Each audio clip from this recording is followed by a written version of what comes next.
podcast. Happy Friday, everybody. I hope you've all had a wonderful week. I know we sure have. It's me, it's your girl, DJ Mackie, Makayla Perkins, and the one, the only Shawn DePaz. Yo. Shawn, What's popping? how's it going?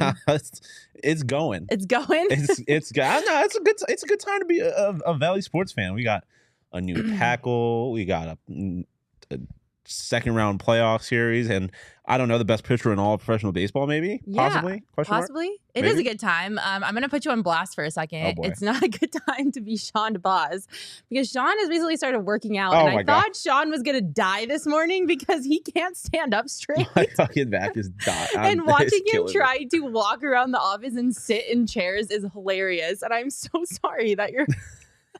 that you're hurting so bad. I mean, I haven't necessarily tried to hide the fact that I'm in pain, but I didn't think I was being like that. It was like that blatant. Shawn, you're moving like an 80-year-old man. My lower back is in a lot of pain. I cannot lie to you. It is what it is. It's poor beauty guy. requires pain. Pain is beauty. Yes. Yes. Hello to the fam in the comments. Charles, Elizabeth, Chris, Daniel. What's up, guys? What's poppin'? If you're in the comments, drop a comment. Let us know you're here. Say hi. We love to incorporate you on the show. We also love hanging out with you guys. And we got to see a bunch of you yesterday at our Four Peaks draft party, which was so much fun. Shawn and I were both out there, and it was just great being able to hang out with some of our diehards. For sure. Watch the Cardinals draft a very large man. It was all very fun. Very large one. No, I love drafts because I mean, much to the I guess dismay of Craig and Petey this morning, complaining about how football fans always are excited about their pick no matter what, even though they don't know what's going on. I love that energy. I love that everyone's just, there's so much hope with an NFL draft, and it's fun being in a group of fans when that's the case. Yeah, absolutely. So shout out to our friends at Four Peaks for hosting us. It was always a great time. I didn't get the chicken tendies this time. I know I usually get the chicken tendies, but I did enjoy a nice hazy IPA. What were you drinking? Redbird Lager. Okay. Shout out Max. He gave me some Redbird Lager because he got one of the pictures. Very good beer. Very good beer. I also had a slice of Emma's Pizza, which it was really good. Don't know if I even knew that they had pizza. It's bomb-ass pizza. Yeah, it was great. Everything there's good, though. I shouldn't be surprised. So shout out again to our friends at Four Peaks. It's the weekend, guys. Head out to your local store. Go pick up a 6-pack of Four Peaks. There's really no better beer in the Valley. Just remember, you must be 21 years or older to enjoy responsibly. Also want to thank our friends at Mountain Mike's for feeding the office this week. The pizza, always delicious. Always delicious. Always delicious. My favorite is the pepperoni, but I'm a classics girl. I just like the pepperoni pizza, like a solid. No, I like the pizza to speak for itself. I love pepperoni pizza. I said earlier, I think this week was the first time I had ever been able to eat it fresh. Like usually I'm doing something, so I got to wait a couple hours. It was always good. It's so much better when you eat it right away. Yeah. It was bomb. Absolutely. You can head over to mountainmikespizza.com or to their Mesa, Chandler, or Tucson locations to place your next order. Reminder, if you sign up to be a diehard, you'll get a $50 voucher upon signing up. Speaking of signing up, before we get into the show, we're doing a cornhole tourney. Yeah, I'm about to kick all y'all's ass. No, because I'm going to kick everyone's butt. You are on a team with Emma. Y'all don't scare me.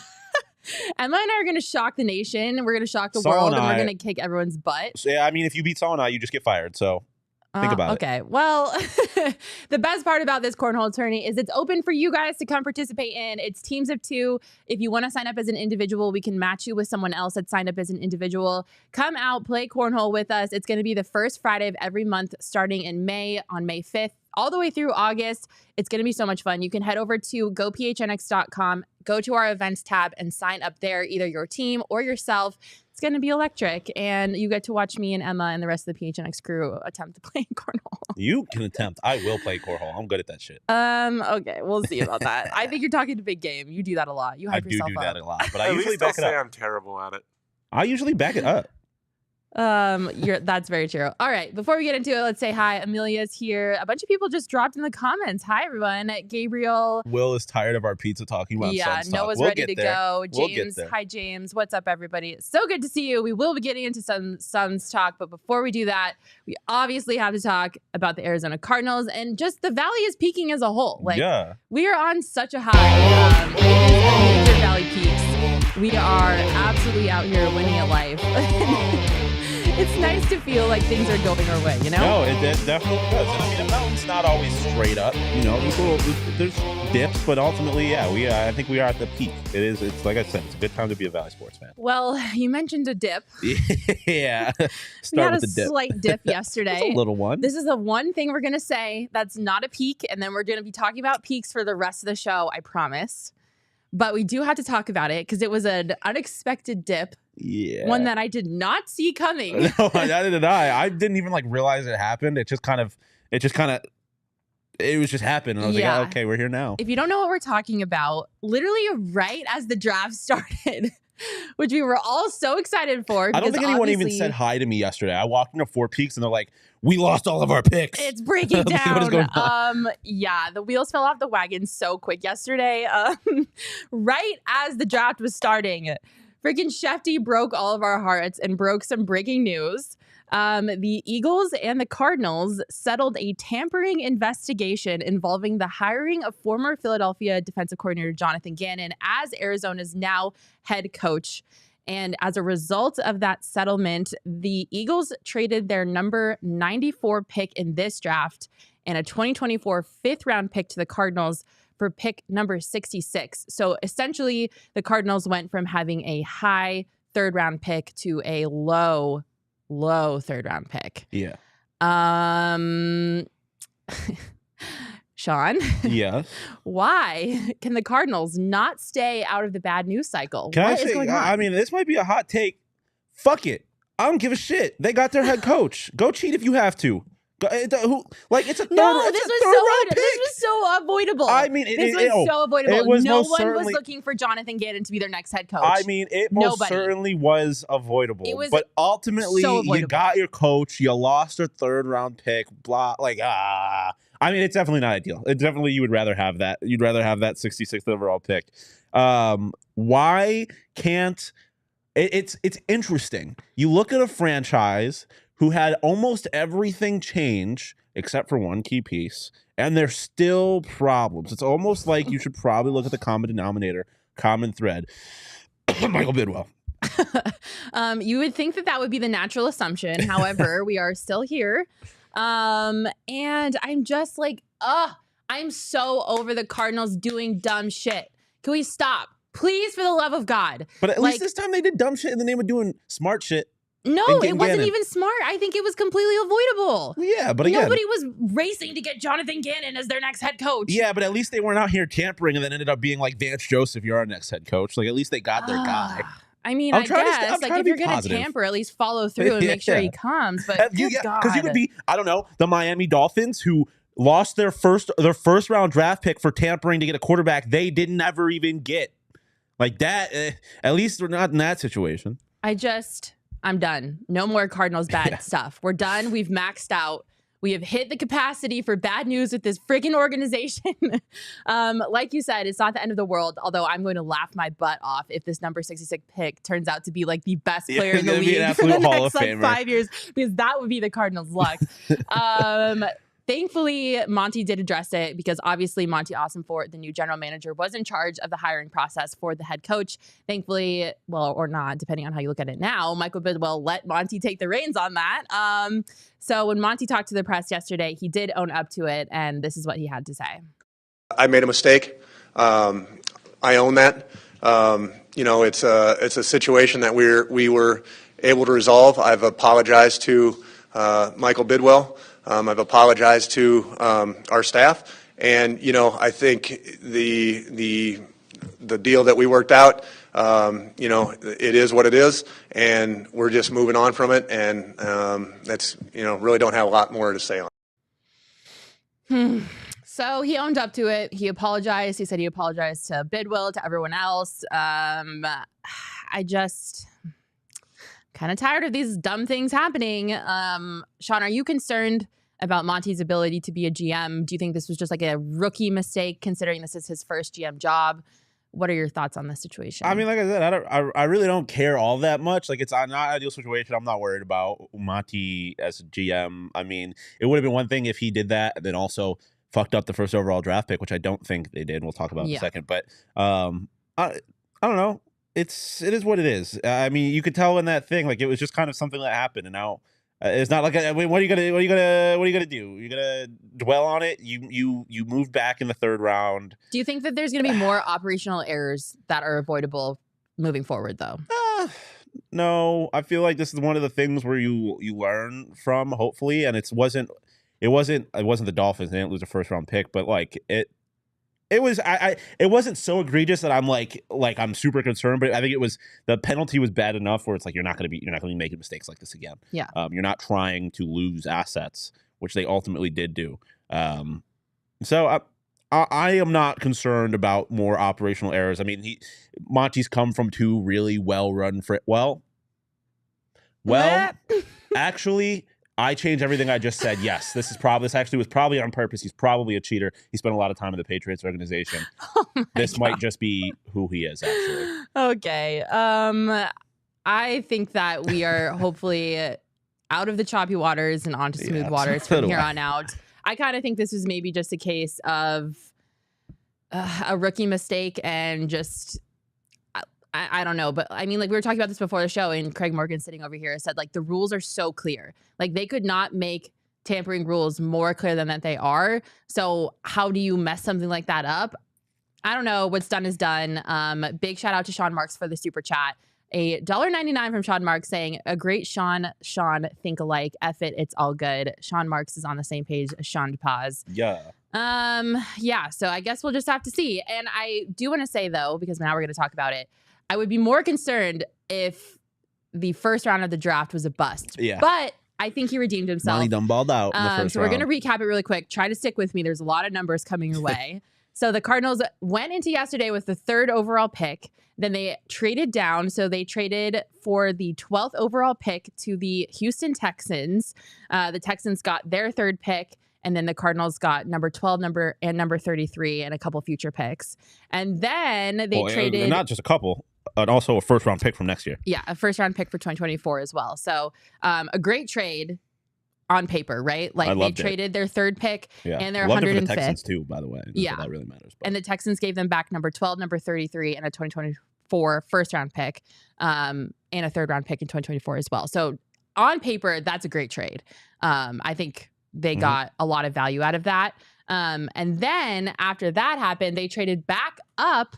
The Cardinals then acquired pick number 6 and number 81 from the Detroit Lions in exchange for pick number 12, number 34, and number 168.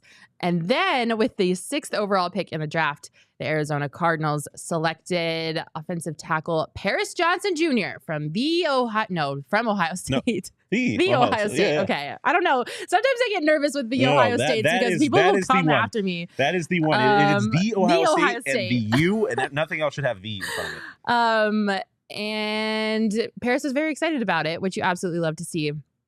Overall, what were your thoughts on the pick? Were you surprised that they went with a big guy up front?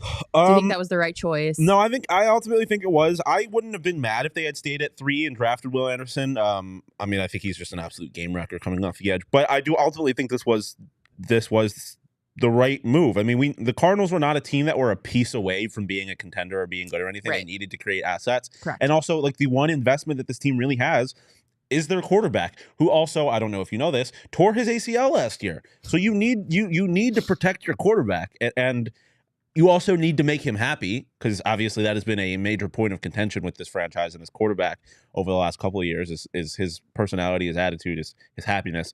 Drafted a good young offensive tackle early in the first round. Not only do you keep that quarterback safe, you keep him happy, and I think that is one of the most important building blocks to turn this franchise into like an actual winning one. Yeah, absolutely. You mentioned the piece of it being the preferred selection by Kyler Murray. So NFL Network's Mike Garofalo kind of broke the news a little bit after or before. I don't even know if you consider breaking news, but whatever.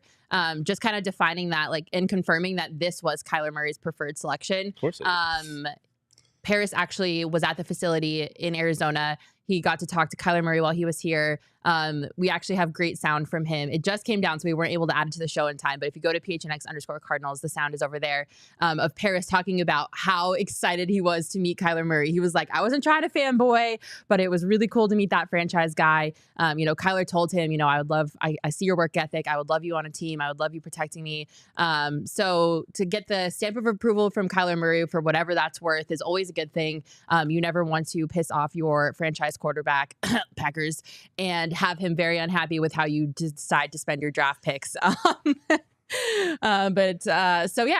it was something that Kyler Murray was excited about. It's what he wanted. One thing that I also love that came out of this pick was Paris Johnson Sr. was drafted by the Arizona Cardinals in 1999. And Paris had a great quote. He was saying that, quote, I want to be here. I want to be an Arizona Cardinal and finish what my dad started, which I think is really cool. I didn't know that his dad was drafted here. Obviously, I wasn't alive. Well, I was 3 years old when when he was drafted by the Cardinals. Not in Arizona. I was not in the right frame of mind to ingest that information at that age. She had a lot going on.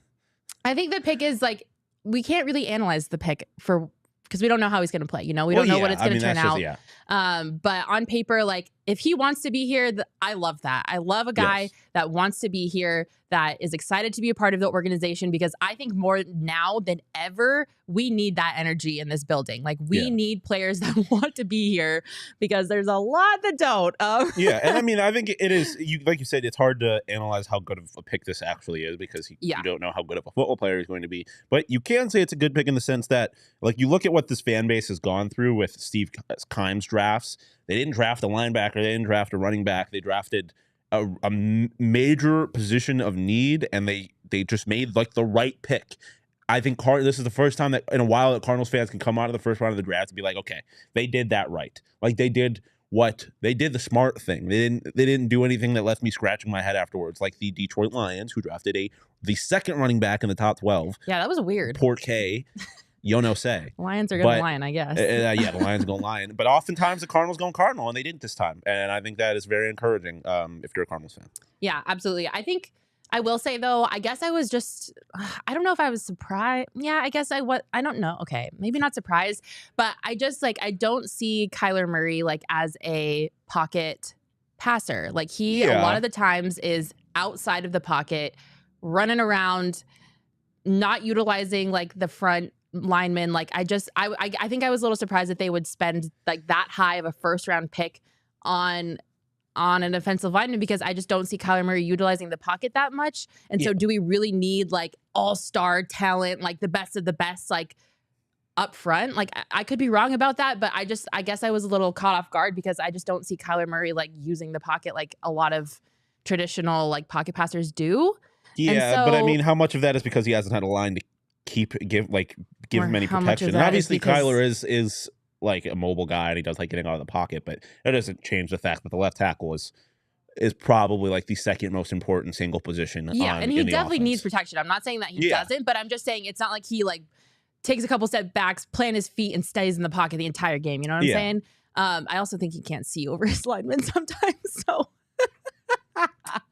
I think moving outside of the pocket might be out of necessity to see downfield. Yeah, and I mean, Thunder kind of referencing it too. I think part of drafting such a lineman so high is linemen are athletes. They can move in their own right. And obviously, he's not running as fast as Kyler, but to get a guy with the kind of athleticism and just strength that Paris Johnson Jr. has, I think see his high school tape, right? You've seen. So Johnny tweeted this out this morning. There was a high school tape that went viral 3 or 4 years ago of a kid just plowing people over from the left tackle position. Yeah, and it was him. That was him. Yeah. So that it's ridiculous. I'm not trying to take away from his athleticism, his talent as an athlete.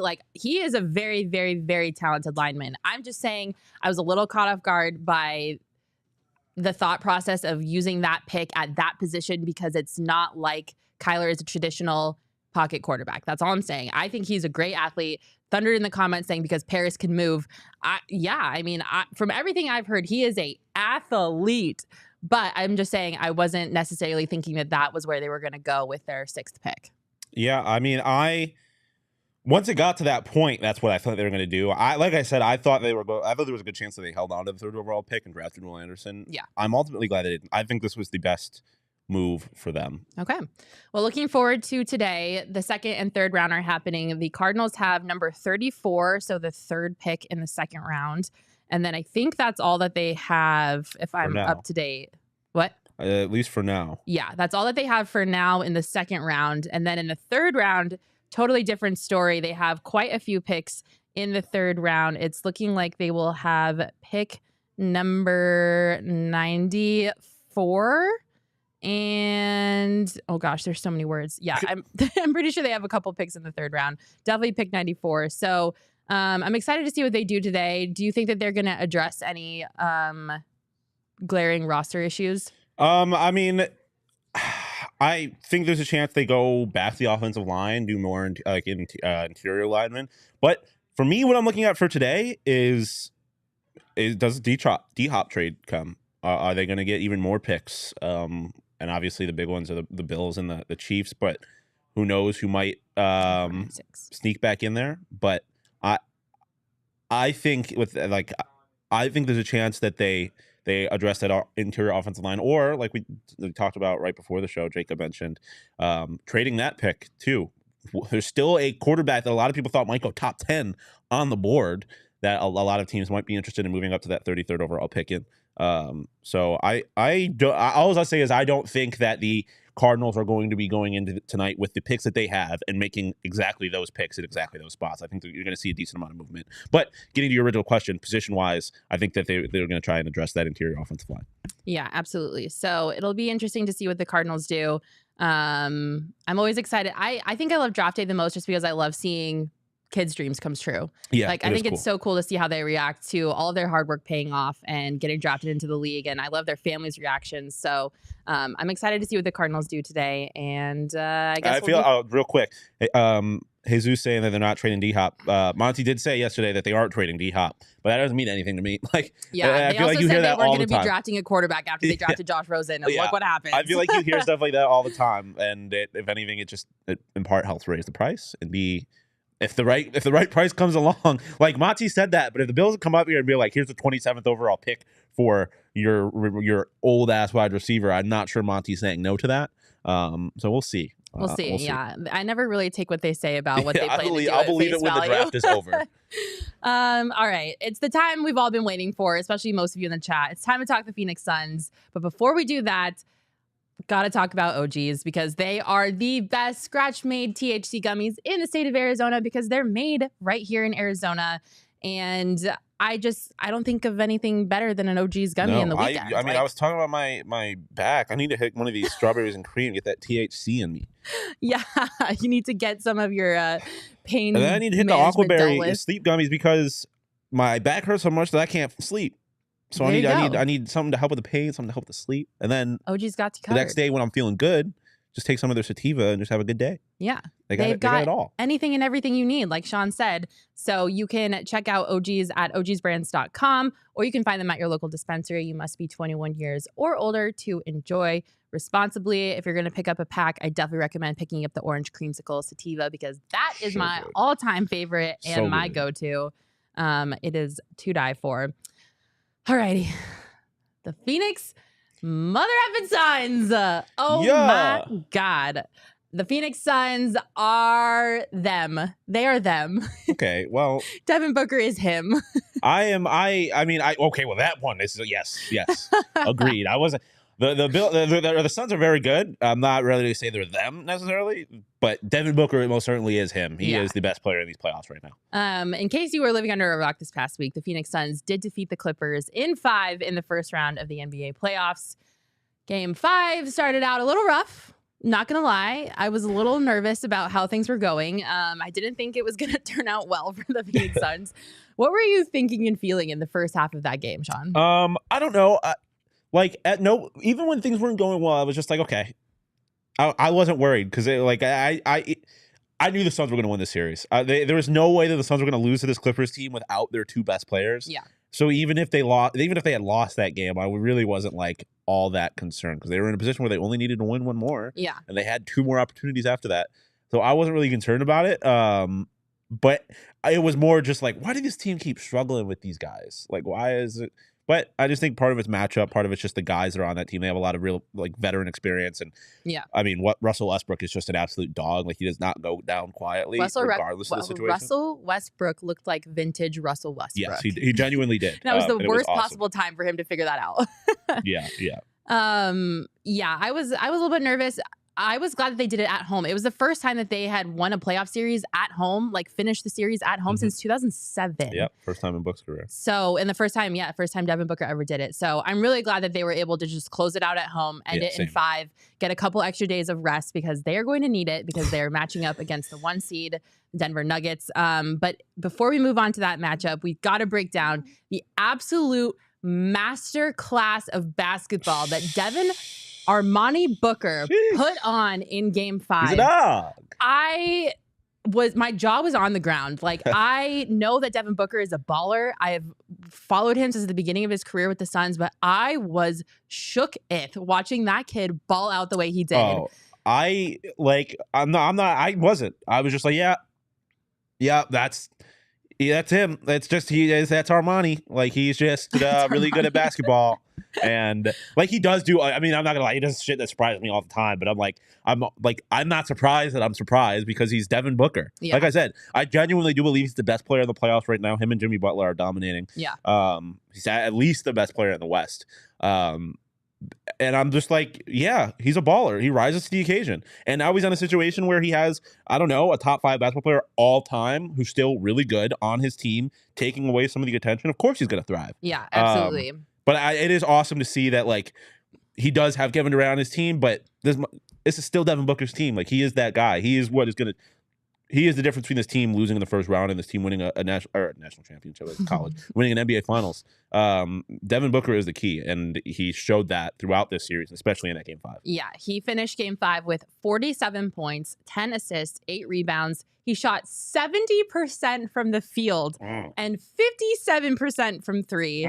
I think my favorite moment in the game, though, was when he just banked it and hit that hold it shot where he was just like standing there like this. We got some pictures of when that happened.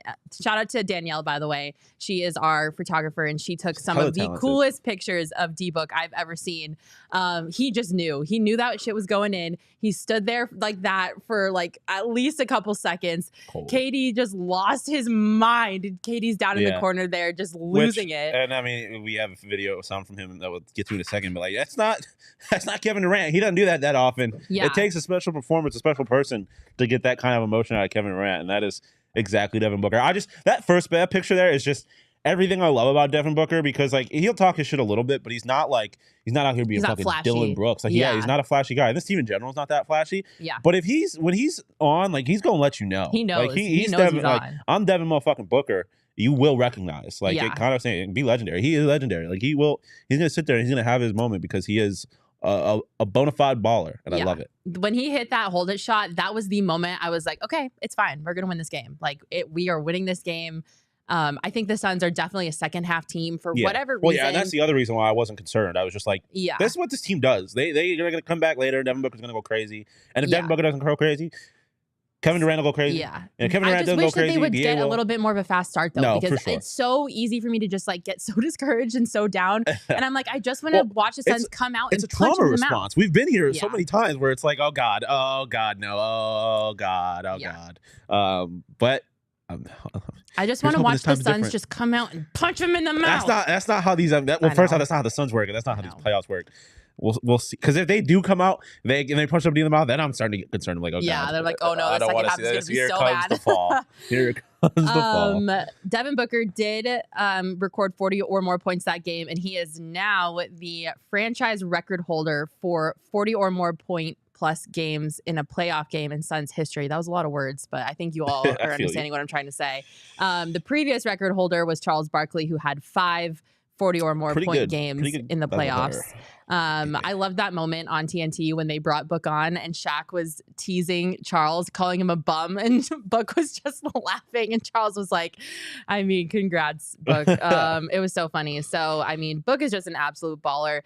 I think the other favorite moment that came out of that game was the press conference when they were talking about obviously that moment that we were just mentioning, the shot, and Kevin Durant sat next to Devin Booker and said, watching Devin Booker play basketball is a spiritual experience. A top 10 player all time Where's the lie? Is sitting next to you telling you that watching you play basketball is a spiritual experience. Like, that had to be one of the coolest moments in Devin Booker's career. Yeah, and not just a top 10 player basketball. It's like the guy who asked the question puts it. It's like it's scorer to score. Like, it's two of the best scorers in the game. And I mean, game recognized game. And that's exactly what Kevin Durant. Like, Kevin Durant's not afraid to give guys praise when they deserve it. And holy shit, does Devin Booker deserve it? Yeah, here's what Kevin Durant said after the game. From one score to another, what was it like seeing Devin explode in that third quarter? Yeah, it was spiritual. Like, I don't scream too much in the games no more as I got older, but when we hit that three on the top of the key, I felt the energy, and I know everybody in our crowd felt it. So we feed off his aggression. Not just us on the team, but Suns fans watching TV, Suns fans in the arena. Like, his impact and his presence just means a lot to us. So that was incredible to see and to be a part of. Devin, just hearing that coming from a guy you know that's what he does and has been doing, what's it mean to you to have that kind of night and get that kind of praise from Kevin? Hard to put the words. Somebody that I followed, for a very long time before we developed a personal relationship. So, to even be sitting up here with him right now is kind of surreal. But, just competing at the highest level, iron sharpens iron, and, even getting that, the work that you guys don't see, in the practice facility together, all-star break. I remember working in there together, playing 2-on-2. I don't take none of it for granted. I think my favorite part was when Katie was saying it's spiritual and Devin Booker's face. Like, he smirked a little bit. I think he wasn't trying to let it get to his head, but watching Book hear that about himself, like, Devin Booker just deserves all the flowers. Feel good about it? Like, And first off, I gotta mention Elizabeth pointing out Katie's hat. Katie rocking the D-backs hat. I love it. He's clearly bought in. But yeah, I mean, like, it is. Kevin Durant said it. The team, the fans, everybody thrives off Devin Booker's aggressiveness. Like, it just seems like one of those things where when Devin Booker is on, you don't, like, this team's not going to lose. Yeah. Like, it just, and even if it's not because of Devin Booker, like, if he's doing it, Chris Paul's turned back the clock and he started doing it. And then, and then Kevin Durant's going to go hit 2 back-to-back threes in your face, and it's just like, and now you're down 15 and they've stripped you of your will to live. Yeah. And I do, like I said, I do really think that Devin Booker is the source of that. Yeah, absolutely. Best shooting guard in the league, and it's not even up for debate. Kevin Durant Jimmy Butler's trying to give him a run for his money, I'll say that. Kevin Durant also had a good night. He finished with 31 points, 6 rebounds, 4 assists. He shot 52% from the field and 66% from 3. I think one of my other favorite things I love about watching this team is how they've managed to kind of like gel together, but also they have alleviated so much pressure off of D-Book. Like, teams can't really double team him anymore on defense. And I feel this is just like the next evolution of Devin Booker's career, and he's allowed to take that step because KD is on the team.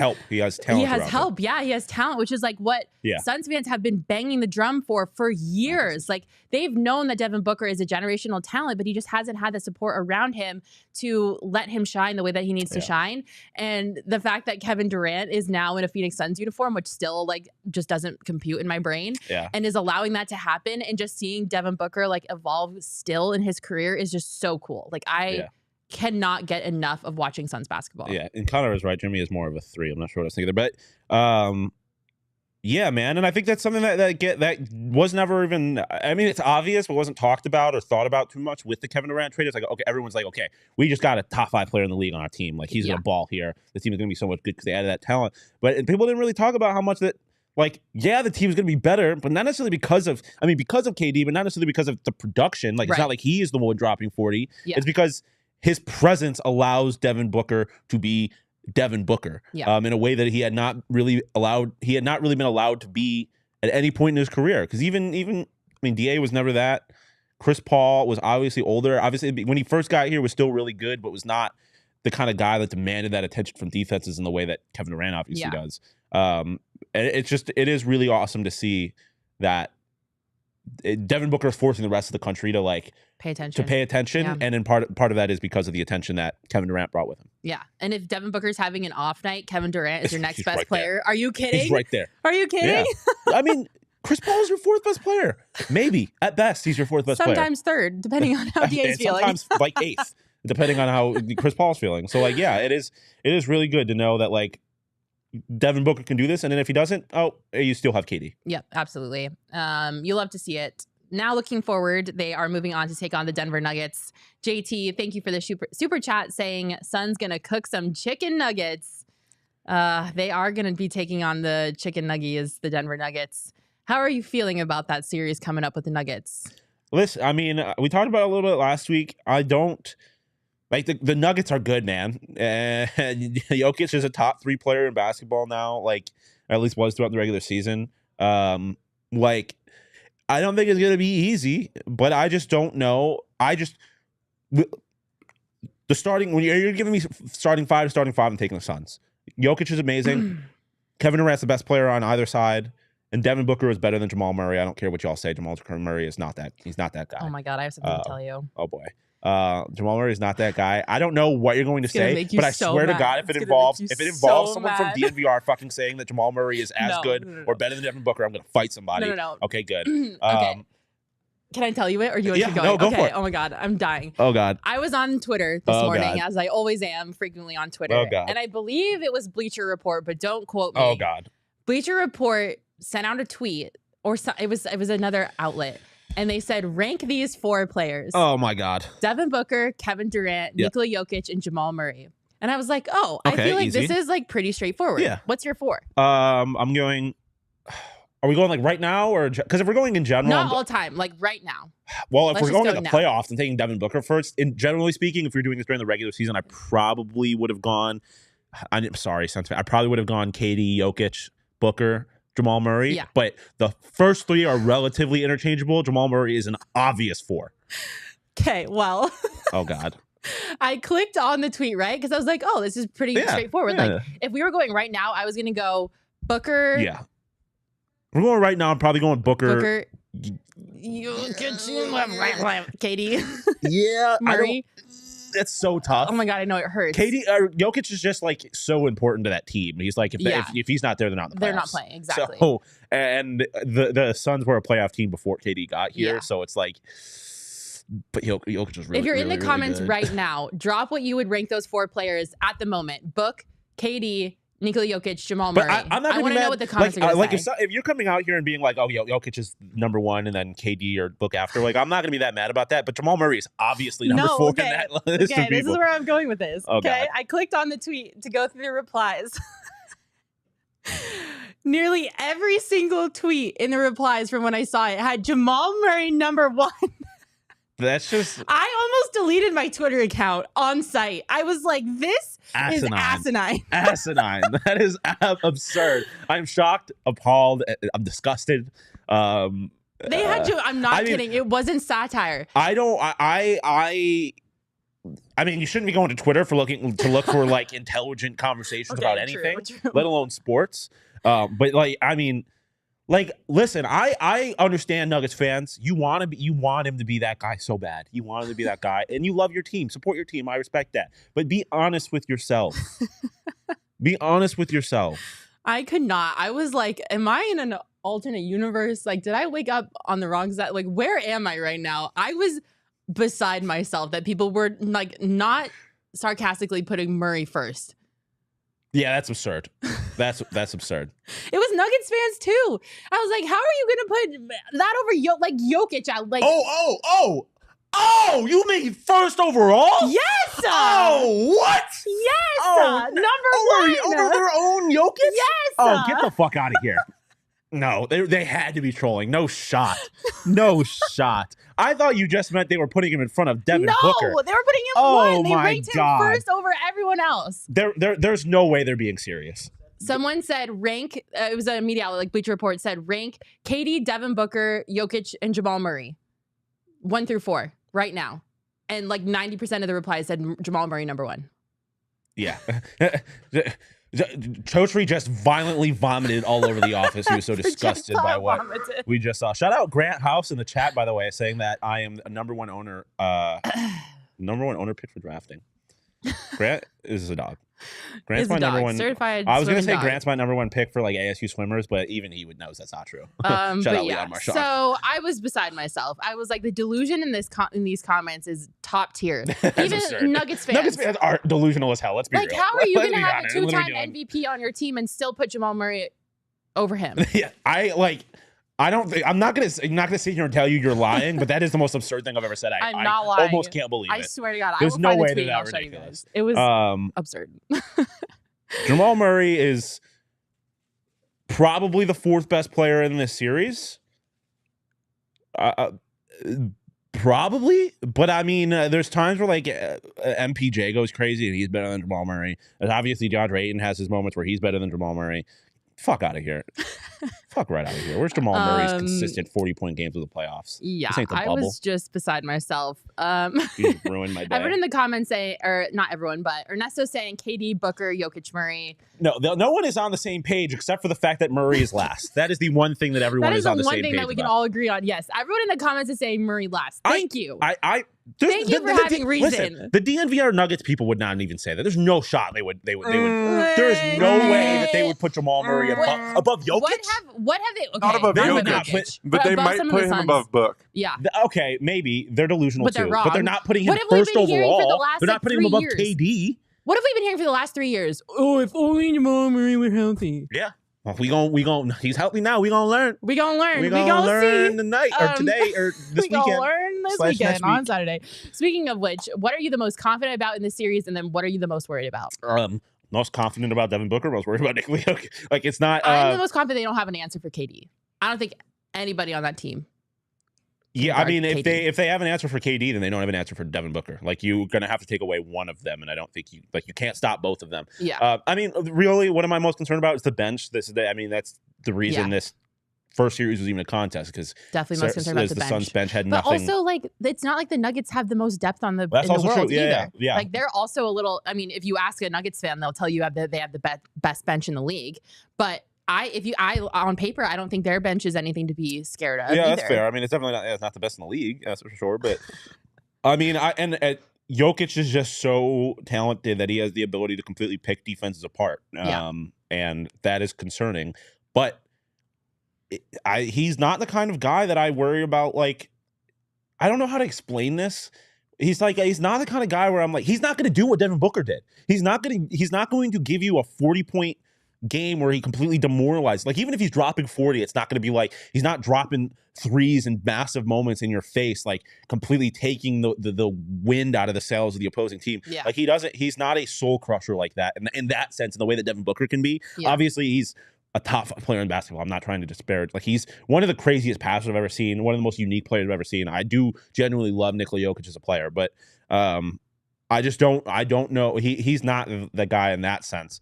But he's still really good. Are they going to be able to slow him down? DeAndre Jordan is their backup 5. I didn't know that. I guess it doesn't really matter when you have Nikola Jokic all that much, but still. The bench and Jokic worry me. The Suns bench and Nikola Jokic worry me. But as far as what I'm confident about for the Suns, they have 2 top 5 scorers in the playoffs right now. Yeah. Maybe the 2 best scorers in the playoffs right now. I'm not worried. Yeah. If you look at the last maybe like 5 to 7 minutes of Game 5, the way the Suns were playing basketball was it was spiritual, to quote Kevin Durant. If the Suns can play like that consistently, It's which a big if, but yeah, is a big if, but the way that they were playing the last 5 to 7 minutes of Game 5 in the first round was unbelievable. Like, it is everything that we could have hoped for and more. So I think if they can just figure out how to click that quick, Whoa. Okay, hold on. Click like that sooner. It's going to be, I think the Suns are going to be able to figure it out quickly. Speaking of Jokic, though, Gerald Bourguet, our own Gerald Bourguet, is in Denver to cover this game. And Jokic met with the press a little bit ago, and someone asked, how did the Nuggets plan to stop the Suns in the pick and roll? And Jokic's quote was, pray. Yeah. So, I mean, even Jokic is aware of what they're up against. But I mean, if you were to ask, any Suns player about how you stop Nikola Jokic from getting a triple-double, the answer is probably the same. Pray, yeah. So he also went on to say, he said they'll try different things and try to figure out how to figure out Chris Paul, Devin Booker, and Kevin Durant. And then he called Kevin Durant the best scorer in the NBA. Yeah. So, I mean, at least he's aware. Probably is, yeah. I mean, getting back to what the concerns too, Monty's got to make adjustments, and he's going to have to make adjustments in the series. Is he going to be able to do that at a high enough level? Yeah, to keep them in this? That's it's a fair big question. concern. I was a little concerned with Monty's coaching in Game 5. Yeah, at least he's not Mike Budenholzer. Fire his ass. He's a bum. He's a bum. I love I don't know Shane saying LMAFO pray. Yeah, that's very fair. It's a fair assessment. Can you do his name? I always mess it up. Who? Oh, Ted Lubin. Jet Nibble. Thank you. No, it's Ted Lubin. Ted Lubin. Jokic is to Denver like Nash was to the 7. Jokic is to Nashville, or Jokic is to Denver like Nash was to the 7 seconds or less Suns. Nuggets rely too much on him, and will go the same way the Suns went when they faced the Duncan era Spurs. I mean, I agree. That's my thing. It's like if you somehow figure out a way to take away Jokic, like if DeAndre Ayton can have himself a series, I am not worried about Jokic or Michael Porter Jr. beating you if Jokic is not. Now I am definitely concerned about those guys being like the nail, like the straw that breaks the camel's back on top of Jokic dominating. But if you can slow down Jokic, I'm not worried about the Nuggets at all. Yeah. I mean, look, like this series with the Nuggets is going to be war. Like it is going to be knock down, drag out, and I mean, fight to the end, fight to the death. Devin Booker and Jokic have gotten into it before. Like these aren't two teams that necessarily have the best relationship with each other. Yeah. And it's not gonna be rainbows and sunshine. And Kevin Durant, like, he's not afraid of the smoke. Like he clearly like has his team's back. So you add that wrinkle into this young rivalry. There's gonna be some fireworks in this series. Yeah. It's not gonna be an easy series for sure. No. But we're gonna put our money where our mouth is. What is your series prediction for this? Suns in 6. Suns in 6. The Suns are going to win the series. That's what I was going to say. I wouldn't be surprised if it went 7 either. Like I think there's going to be a good series. I think it's a good chance it goes 7. I think the thing that concerns me is obviously the Suns have those games where it's just like, we're not playing today, and I'm like, oh boy. Yeah. And then I get concerned about the whole series. Yeah. But I don't like. They just, if Devin Booker's playing the way he does, and Kevin Durant's playing the way he does, and DeAndre Ayton has a good series, and we know that Chris Paul can show up in the playoffs, I'm not worried. I'm not worried. I'm going Suns in 6. I was also going to say Suns in 6 before you took it from me. I think they close it out at home again because they will be at home, right? If it goes to 6. 1, 2, 3, 4, 5 is in Denver. 6 is here. Yes. Or just sweep them and finish it here too. I'm not going that far. I'm not saying those words. I'm not saying those three cursed words. Yeah, we are not saying those cursed words. Get out of there. You get out of it. No, JT. If you're in the comments and you're watching, drop your series prediction in the comments right now. Let us know what you think the series is going to go to. I want to see what you guys are thinking. I wonder if we have any Nuggets. If anyone thinks that the Nuggets are going to win. I mean, someone said it. Connor said he might have to stay off social. I might need to delete Twitter and Slack. Slack is going to be a war zone. For those zone. of you that don't know, we have a sister city in Denver called DNVR. We are a part of the All City Network, which also includes our sister city in Chicago, CHGO. Yes. And we are all in one Slack channel with a form of communication to each other, and our Slack channel is going to burn to the ground. You know how entertaining this is going to be for CHGO? CHGO's going to get the popcorn out. We've been done for minutes. We've been done for weeks. This is just getting my popcorn ready. That's going to be fun. So RIP Slack channel. The series predictions are rolling in. Elizabeth says Suns in 7. Charles says Suns in 6. JT apologized for his sin. I appreciate that. I love the confidence. We're just not going to say it out loud, but if you believe that. JT, in his defense, he asked the question. He didn't say it as a statement. He asked, or she. I don't know. It's just initials. Ernesto saying Suns in 6. Daniel Suns in 7. Ryan Suns in 6. Yeah, regardless of who wins this series, I'd be shocked if it went less than 6 games. I think it's going to be it has to go more than that. Yeah. Or 6 or more, I think, for sure. I would be shocked if it ended in 5. Yeah, I would too. But hey, if it ends in 5 and the Suns win in 5, I'll freaking take it, baby. I don't care how long Any it day goes of the if week. The Suns are winning. Speaking of watching the Suns, did you know, everybody watching our show, that we do Suns away watch parties out at the BetMGM Sportsbook in Glendale? And we have our next one coming up. It is obviously, that graphic says the 26th, but it's supposed to say the 29th. It's going to be April 29th, starting at 4 p.m. out in Glendale at the BetMGM Sportsbook. We have a ton of great stuff. We're going to be the PHNX Suns podcast is broadcasting live from there. They have deposit matches. Sometimes they just give you free bets, money. Deposit matches. Yeah, it's a vibe out there. We do giveaways. Food and drink specials. Crazy, the dog. Food is so good. That pretzel we had last time. Oh. They got a big Bavarian pretzel with the mustard and the cheese. So good. I had a full pancake breakfast last time. So if you need plans to watch the Suns, come watch them with us at BetMGM Sportsbook in Glendale. It's going to be so much fun. Last time there was someone walking around just handing out neutrals. Yeah, free alcohol. And they're so good. People, everyone has their favorite flavors. And I think no one else's favorite flavor is orange. I fucking love it. It's beautiful. All the oranges are for me. Yes, I love it. They're so good. I also love the orange. And also, I guess there's lemonade ones that I haven't tried yet. No, I haven't tried those either. Apparently. I tried the pineapple and the watermelon. Watermelon is good. I don't really like orange flavored things, and the orange neutral I genuinely really liked. It tasted kind of like orange soda. Yeah, it was very good. So come out on Saturday. If you don't have plans, come hang out with us. We'll be there starting at 4 p.m. at the BetMGM Sportsbook in Glendale. All right, Ryan, the little cold beer on a Friday night. Chicken fry reference. I like it. Yes, Glendale is far, but we promise it's worth the drive, Connor. I'm not trying to drive out. I hate the city of Glendale. I'm not trying to drive out there if I don't have a good reason to. And trust me, it's a good reason. All right. Before we talk about the Diamondbacks, I have a fun little game we're going to play, Shawn, because it's time for the Game Time Game of the Week. Big thanks to our friends at Game Time for sponsoring our segment. Game Time, if you don't know, is the absolute best place to get tickets if you're a procrastinator like me and you're looking for some last minute tickets. The tickets are so cheap. It actually kind of is scary how affordable they are. I've said this before we even had a partnership with Game Time. It was how I was getting my tickets to D-back games. Yeah. So I love them. Yeah, I love Game Time too. I've used it a bunch of times. I got a couple concert tickets on there, which I'm going to a concert again tonight. And I got my ticket from Game Time. So shout out to Game Time for hooking that up. I know. I've gone to 3 concerts this week. It's kind of insane. So big thanks to Game Time for helping me get there. I've used it to get discounted parking passes for Cardinals games. Game Time will hook you up, guys. They are the absolute best and the fastest growing ticketing app in the country for a reason. But Shawn, I have a question for you. Okay. So our Game Time Game of the Week is the Arizona Diamondbacks taking on the Washington Nationals on Saturday. The game on Saturday. And at that game, they are giving out the Serpientes replica jersey. Okay. So it's a big game. It's a Saturday game. Yeah. They're giving away probably their best giveaway of the entire season. I love the Serpientes jersey. The black Serpientes jerseys go crazy. So good. Okay. So my next question is for baseline reserve tickets. Okay. Right down third baseline. How much do you think you would have to pay for a baseline reserve ticket on the Game Time ticketing app for this game specifically? I mean, I'm not going to sit here and pretend that D-backs tickets are the most expensive tickets ever, but I mean, obviously the giveaways are, relatively expensive. I mean, you go an infield along a baseline, $75, $80 probably. Okay, I'd say that's fair. Yeah. You're wrong. I mean, but that's okay. I love you for being wrong.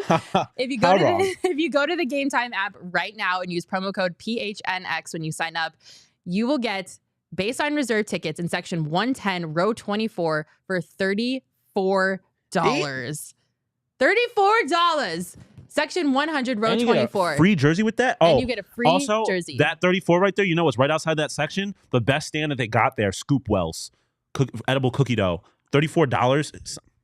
You get a replica jersey. You get to sit right next to some cookie dough for $34. I'm there. Minus $20 off. And yes, if you use promo code PHNX. So 14?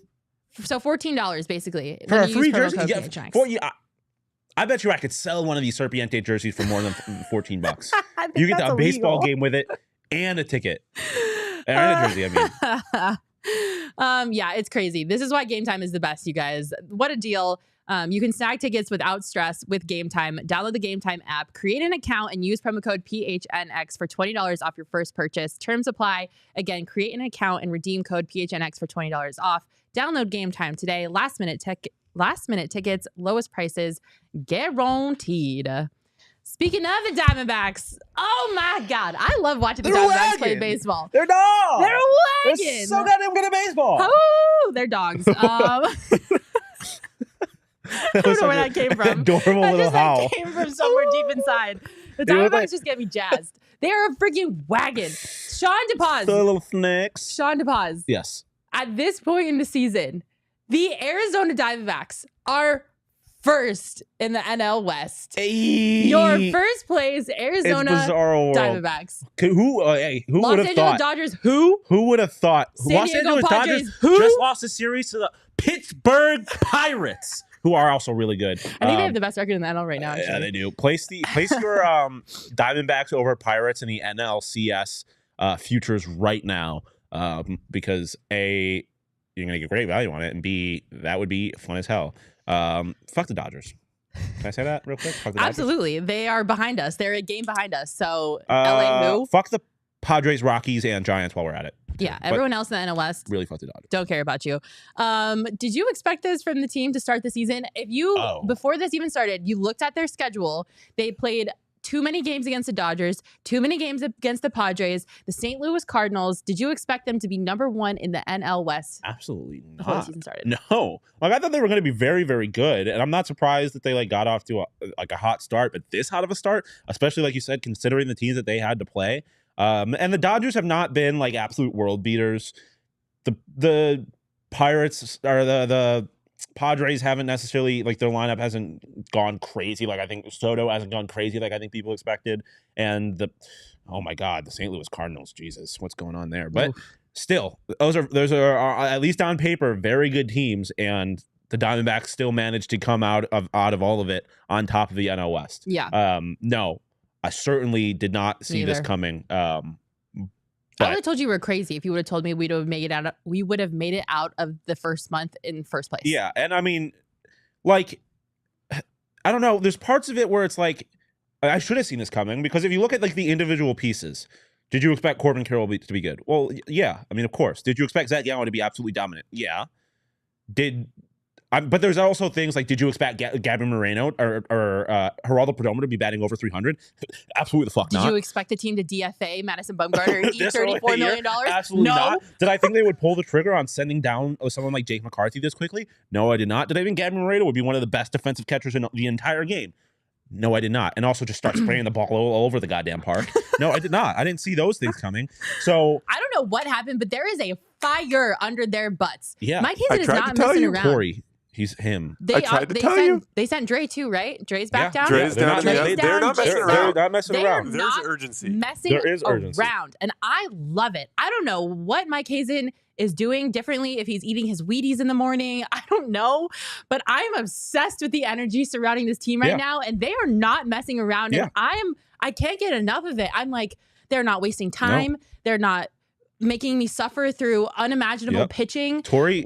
Torey said, and I quote, "Complacency sucks. There is no place for it on this team or in this organization." And that's exactly what you're seeing, because this team has every reason to be complacent, or not every reason to be complacent, but like, at no point did you expect this team to be contending. And then I'm not trying to get ahead of myself, but I'm saying, obviously, based on their record right now, they're first in the West. At no point did you expect them to be contending for a World Series this year. Yeah.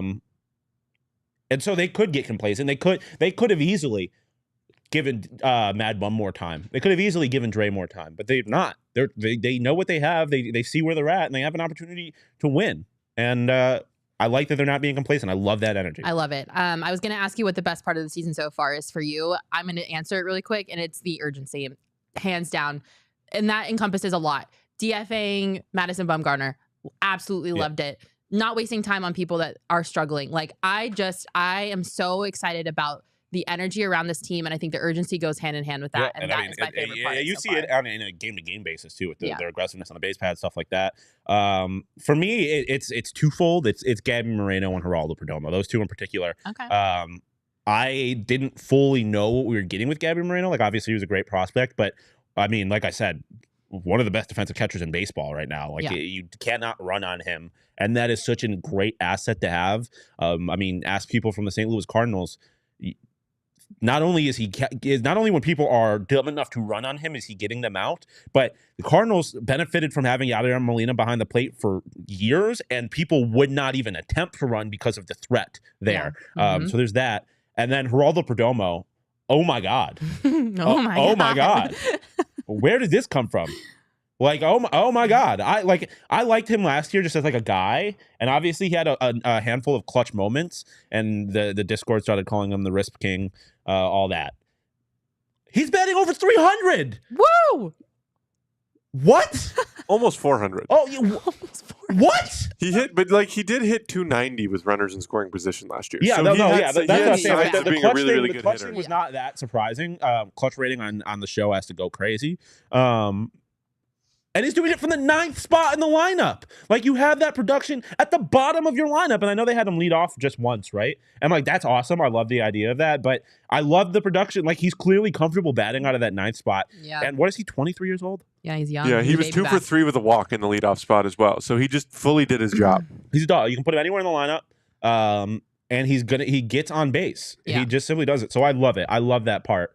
You're getting, like I was saying earlier, the normal suspects are producing. Yeah. But you're getting this addition on top of it. Yeah. One more thing, Ketel Marte's back. He's healthy and he's engaged again, and I fucking love it. My favorite part of just what that we just did right there is like we didn't even mention, like, each of our favorite things were different. We didn't even mention probably arguably the best piece of this team. Or maybe the best player in all of professional baseball. Death taxes and a Zac Gallen scoreless inning streak. Homie is burning the place down. Dude, could you imagine being a player or being a team and Zac Gallen is pitching and we're like, okay, we're simply not scoring runs in the first 6-7 innings of this game. We just are not going to do it. Yeah. In his most recent outing against the Royals, he pitched 6 1/3 inning, 4 hits, 0 earned runs, 0 walks, 12 strikeouts. He extended his consecutive frame tally of not allowing a run to 28, and he shut out the Kansas City Royals. He finished the day with a season high 12 strikeouts, which was one shy of his career high of 13. And again, only allowed 4 hits and not allowing a walk for a 3rd straight start. Dude. One more crazy stat here for you. OptaStats said Gallen is the only major league pitcher in the modern era to have 40 plus strikeouts and a whip under 0.5 without allowing a run across a 4-start span. Hey, holy mother F. You guys are pretty big baseball fans. Is that good? That's unreal.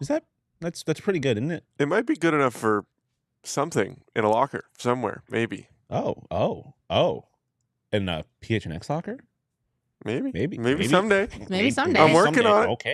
Maybe someday. Maybe someday. Who knows? In 5 starts this month, Zac Gallen has a 4-0 record with a 1.09 ERA, a .61 whip, a .157 batting average against, and a 44 strikeouts with 2 walks. Can you, like... What do we, what? Can we just take a minute? What? He's the best player in baseball, dude. He's the best pitcher alive right now. I don't care.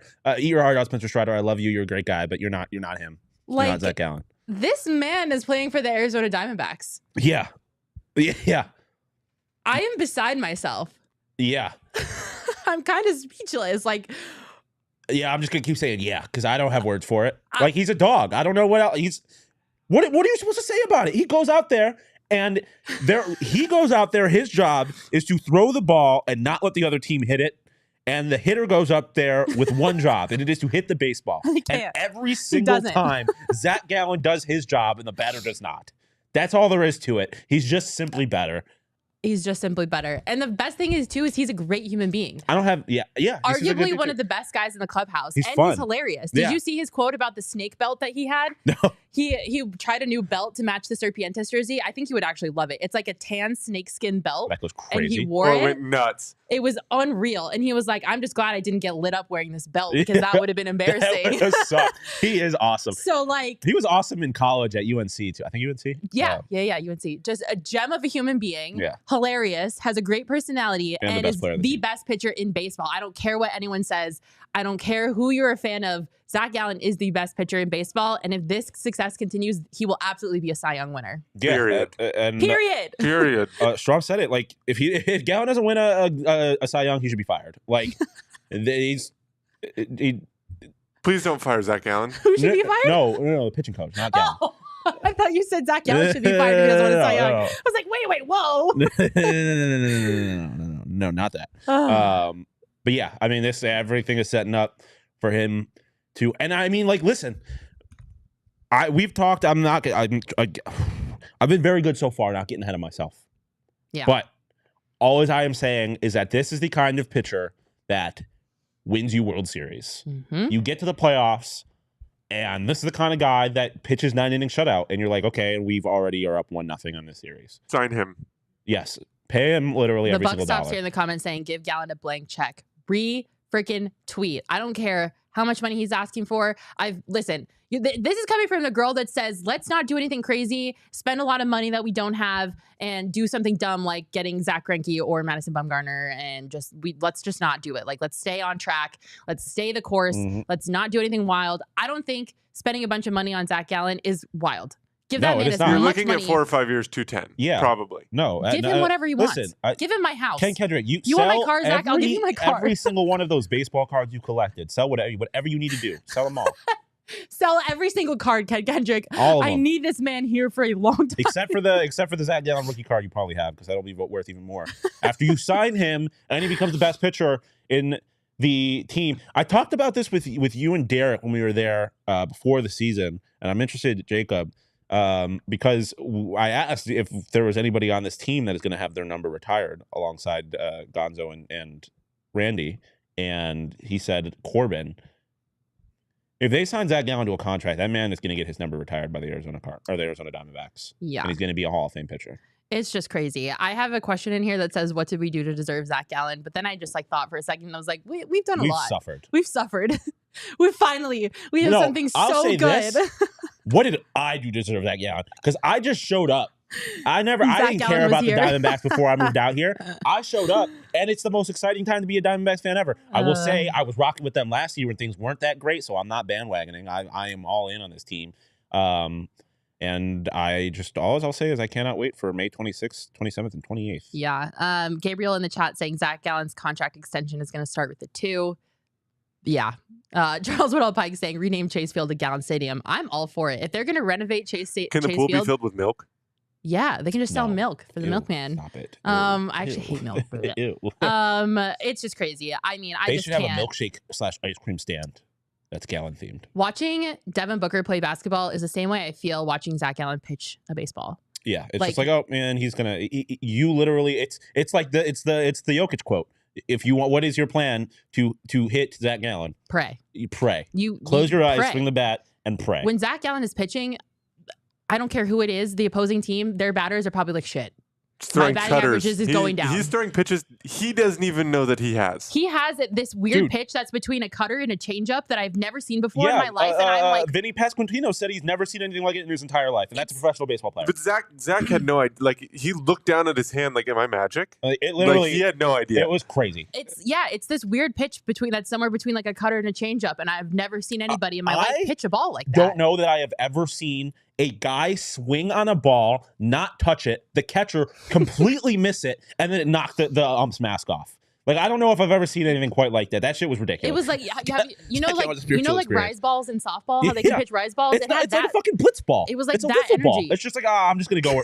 Yeah. It's like the golden snitch in Harry Potter. Just literally. Moving all around this bitch. Good luck. It is unbelievable. Like, I fucking love it here. Oh, I can't get enough of it. Like, I just sit there and I'm like, wow, we really have like generational talents, 2 generational talents, playing for Valley teams, and it's just we do. We have crazy. 2 generational talents right here talking about them. Hey, there you go. What do you mean no love for Kyler? We talked about get out of here, Alex. We talked about the Cardinals earlier. We talked about the Cardinals earlier. Kyler's hurt right now, so he's out. We're supposed to give him love. He got his left tackle. Kyler Murray hasn't won a playoff game yet, so we are going to delay that conversation for a couple years. I have my future on Zac Gallen to win the Cy Young. By the way, you have a future on him to win Cy Young? That's a pretty safe bet. I would take that bet. Did you do it on the BetMGM app? Of course I did. Of course you did.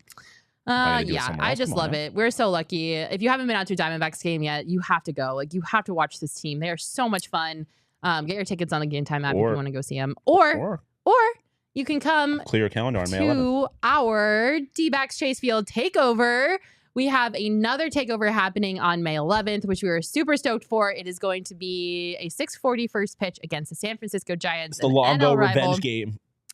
The tickets are only $28 for diehards or $35 if you are not a diehard. We're going to be doing a pregame meetup at Cold Beers and Cheeseburgers, and you'll get a ticket to the game as well. And you'll get to hang out with some really cool people. I will be there.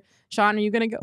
Are you going to be there? Of course. Yeah. So a bunch of D-backs people are going to be there. We all get to sit together. It's going to be super fun. You can get your tickets for this by going to the events tab on gophnx.com. Or if you would rather, you could buy a season pass.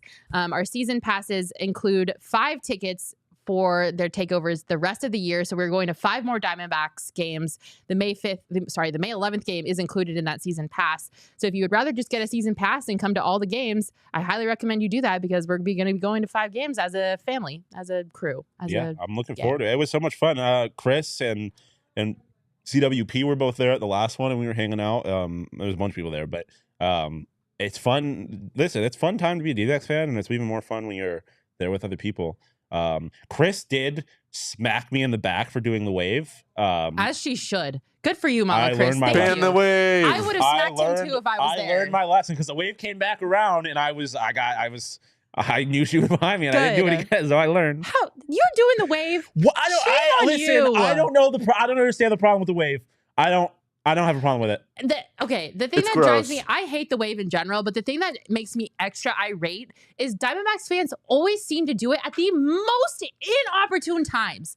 Like, Zac Gallen will be pitching a shutout, no-hitter, perfect game, and all of a sudden in the 4th inning, here comes the wave. Are you kidding me? I will say, sit down. I don't mind the wave unless I'm in the section where the wave starts, because there's nothing more obnoxious in the world to me than the one person who is like, I need to make this entire sporting event about me, and I need to stand up and demand my entire section start the wave. Like, it's that awful. shit It's is all lame terrible. to me. It's all terrible. If it wants to start on the other side of the stadium, I'll throw my arms up. No one's sure. gonna be But if you buy that corner ticket, is it just like an unwritten rule that you have to be that person? I think so. Like the one in the outfield, like the corner ticket that starts the wave all the time. Yeah, no.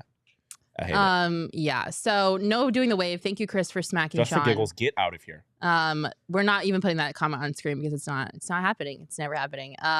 So yeah, just don't do the wave and it'll be fine. But you can come hang out with us at our takeover. You can also sign up to be a diehard at gophnx.com, which you should because we have literally so many events coming up. Yeah, we have our first ever golf tournament. We've got takeovers, and you get discounted prices to all those things when you're a diehard. You also get a free t-shirt, a ton of cool benefits, access to our members only Discord, which we talk in all the time. Yes, there's really no reason D-backs. not to be a diehard. Like, you're actually actively losing money by not being a diehard. No, literally. I mean, and you mentioned Mountain Mike's earlier. When you become a diehard, you get $50 with a pizza. You get a free t-shirt or a hat. Yeah, we're really doing the most out here for you guys. So take advantage of it while you can. Thank you all so much for tuning into the show. I know we went long today, but we had a great time. We did. It was fun. We had a lot to talk about. It's been a minute since we've had this much positive news to talk about. Absolutely. We could. I mean, and it just was Zac Gallen. We could have sat here 2 hours talking about the D-backs team. Make sure to tune into our draft show tonight with the Cardinals guys. They're going to be live for the entire 2nd and 3rd round of the NFL draft starting at 4 o'clock. If a D-Hop trade happens, it might come tonight. It might happen tonight. Thank you all so much for tuning in. I hope you all have a wonderful, safe weekend. We'll see you out at BetMGM out in Glendale on Saturday for our Suns watch party. Have a wonderful weekend, everyone, and we'll see you next Friday at 12:30. Bye.